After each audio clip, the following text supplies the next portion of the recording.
European Affairs with motion number 77 in the name of the Silvermines branch, North Tipperary. Have we a formal mover from the Silvermines branch? Yeah. Formally moved, seconded? Formally seconded. Motion number 78 in the name of the Central Council. Michael McLaughlin to move.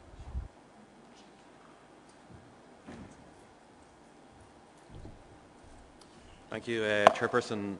Michael McLaughlin from Dunboyne Branch, International Secretary of the Party, moving the motion on behalf of General Council.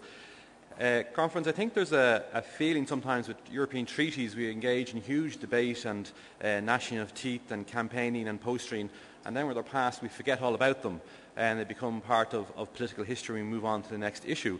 Of course, European treaties are very live documents, part of our domestic law, judiciable in our own courts, and very relevant to our politics. And reflecting on some of the earlier contributions, particularly from Desmond and Lorraine, who rightly say there are huge new powers in the treaties now. There are powers for parliamentarians, which of course is very welcome in terms of the committees. There are powers for European political parties.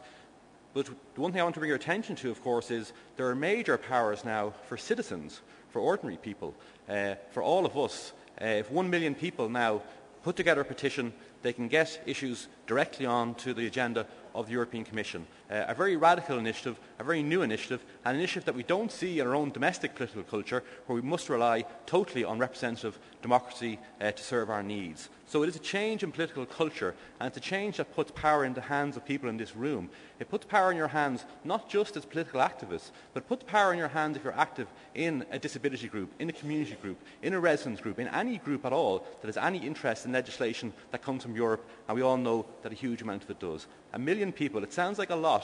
1 million people, the exact same amount of people who signed the Facebook group to call for a replay of the Ireland-France match.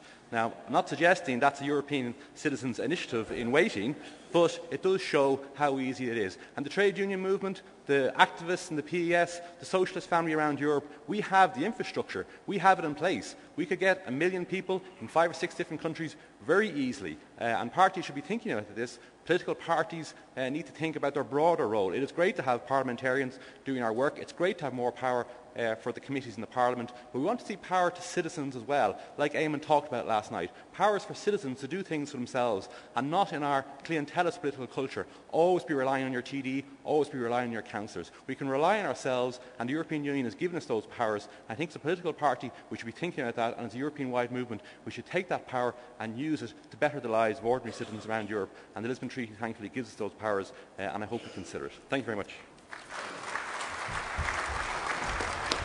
Is the motion formally